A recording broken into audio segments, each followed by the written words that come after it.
I'm Kevin Coleman with the Silent Post, and I'm with Jody Walker of, is it Children's Family Services? South Central Ohio Job and Family Services, so with child welfare, yes. Okay. And you are? Lindsay Sparks, South Central Ohio Job and Family Services. Okay, so you were talking with the Ross County Commissioners this morning about the main thing was a potential levy. Yeah, we were meeting with them to discuss our funding, especially when it comes to placement of kids. We've seen our cost of care increase over the last 10 years, and it's increased dramatically the last 2 to 3, to where we've needed additional dollars from the county to pay our cost of care. You said COVID has spiked the numbers. It seems to be, yes, on the more than spike, it's more a plateau. It spiked it went up significantly over the past 3 years, and with those increased costs, our current levy does not cover those costs. And so we were talking with the commissioners about other options, because ultimately the county is responsible for the cost of care associated with kids in Ross County. Our levy is only for Ross County kids, so based on where our costs are now, and we were talking about an additional new one mil levy, which would bring in about $1.8 million a year. Our existing levy brings in $1 million a year. It's a 1 mil 5-year levy. So that having 2 levies, if the new one would pass, would cover our cost of care. We feel that that amount would be adequate. We wouldn't be asking for more money that we wouldn't need from taxpayers. So a new 1 mil levy would be something that we would want to work on, and that's why we were discussing with the commissioners today.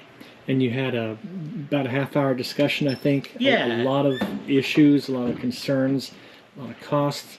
One thing that was brought up was that Ross County children in your system are all over the state. That's correct. So we have a lot of kids, especially in our residential care, that are placed across the state. They're Columbus, Toledo, Cleveland, Cincinnati. It's just based on what residential treatment facilities are available and what the issues those children are experiencing. We don't have a lot of local resources here in the area, so we have kids placed throughout the state for residential. And then with some of our foster care placements, we don't have enough foster parents in our community, so we have kids placed throughout the state too in therapeutic foster care because of their issues and not being able to place them locally.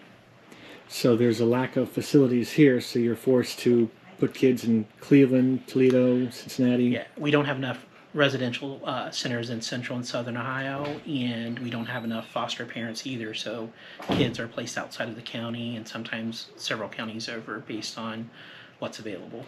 So are those the 2 kinds of placements that you have for kids, residential and foster? Yeah, pretty much. We have residential group home settings, and then we have foster care, therapeutic foster care. We have our own foster care network that the agency runs. We have about 32 homes, and we're actively recruiting for new ones, as Lindsay talked about during the meeting, trying to get more therapeutic homes to take some of our kids who have a little bit more higher end needs, and those take special people, special training to be able to deal with those issues.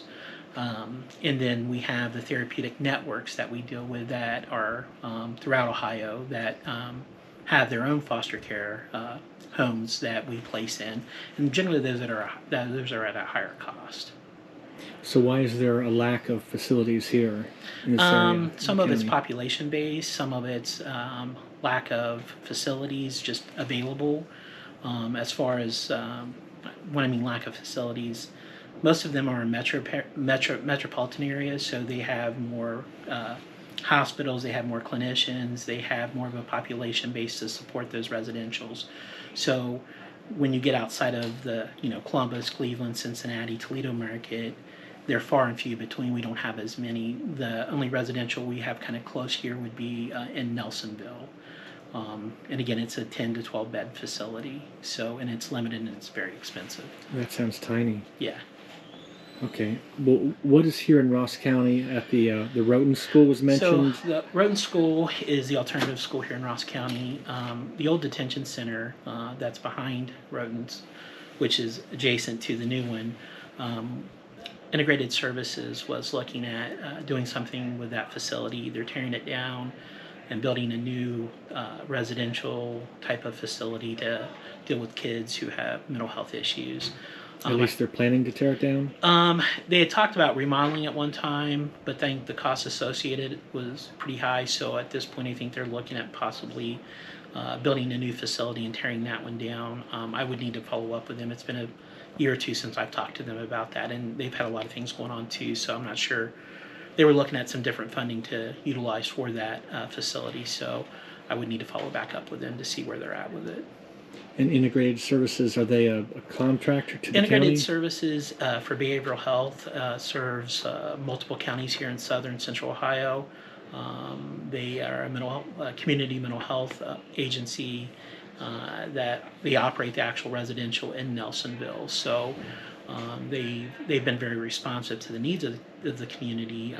So I think that was one of the things when we talked to them about what could be done for the old detention center. They were looking at some of the options from a residential to a psychiatric residential type of facility, which would benefit Ross County as well as Central Ohio and Southern Ohio. So that's sort of the Regional. complex there Yeah.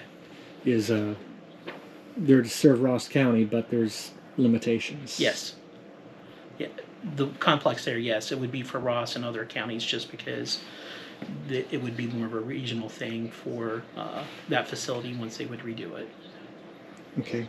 And it was also mentioned Ohio Rise. High Rise is an initiative through Governor DeWine's office that started 2 years ago. We'll be entering our third year in July.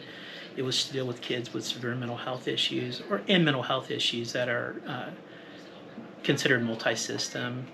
So to really kind of wrap around services and needs for kids who are involved with mental health, the schools, the courts, and making sure that they were getting their needs addressed. So sort of reforming, updating the whole system. Yeah, it was taking a more comprehensive approach to it. There were different levels to it depending on where that child entered at on their needs. One aspect of it that was associated with it was using multi-system youth funds to help kids who are in the custody of their parents access residential treatment facilities, so they didn't have to come in custody of children's services, because a lot of times the only way kids could access residential treatment facilities was coming into the agency care.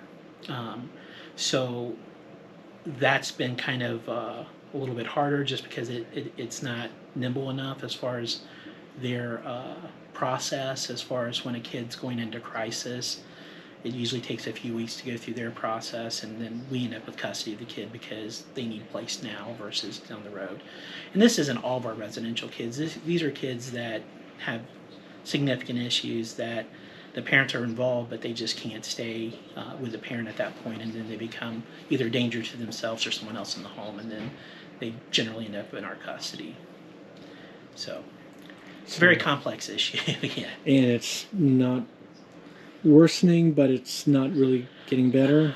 I mean, I'm hoping we've peaked at as far as with when we look at the problems we see with a lot of family and kids. I don't see it getting any better anytime soon, though. Our custody counts stayed pretty consistent, but the type of kids that we deal with are much more severe. Okay, so describe the levy that you're considering. So what we were talking with the commissioners today and the auditor was a new 1 mil levy for 5 years that we would look at putting on the ballot in the spring of 25. So we would be working on the language to get to the commissioners, and for review, then that would go to, I think, the auditor's office. We'll work with the prosecutor and then get it to the Board of Elections, and then we'll get our levy committee together to start working on talking to residents about the levy and the need for it and the importance.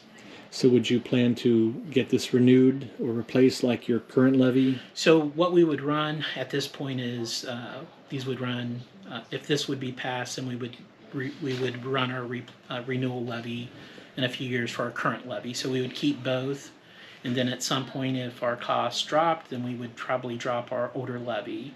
But right now we would need both levies because of the costs associated. And again, we don't want to ask taxpayers for any more than what we would need. So in all of this would only go for cost of care. So this is just for cost of care of kids. We don't use it for staffing. We don't use it for salaries. It's just for placement cost. And again, those costs have jumped up, and They've they're almost tripled for local costs. So we were talking today about $3.4 million in local cost. And our levy brings in $1 million. So, we're having to go to the county to cover that additional cost. So that's where we're at right now. And it's been trending that way. So we think it's going to continue to stay close to that $2.8 to $3 million. So that's why we're asking for this, or discussing it. okay.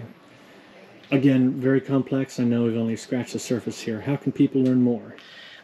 As we move forward with this, once we get the actual approval and the levy language is submitted and accepted, we will start talking to the residents and the community about why we need this levy. So we'll bring our children's service levy group together. In the meantime, if people have questions, they can reach out to me at our agency. And I'll do my best to answer the questions and provide any information that they would have. But we'll have talking points ready in the next probably few months as we get closer to getting everything completed to get the levy on the ballot. What is your website? Do you have a So social media? So we have a website. It's scojfs.org, and people can email me at jody.walker, WALKER, at jfs.oh.gov, and that would be the easiest way to get a hold of me. Okay. All right. Well, and I'm certain everyone who needs to know about the system, your services, is probably already aware of it. Yeah, I mean, we touch a lot of lives in the community, so hopefully people, if they have questions, know how to get a hold of us. We're at 475 Western Avenue at the Ross County Service Center, so that's where our office is based at. So we're kind of centrally located. So. All right. And if you could, again, explain who you are and what your jobs are. Sure. Jody Walker, South Central Ohio Job and Family Service. I'm the executive director. Lindsay Sparks, South Central Ohio Job and Family Services, Protective Services Administrator. All right. And so you said everything needed to be said? Yes. Yes. All right. Thank you very much. All right. Thank you.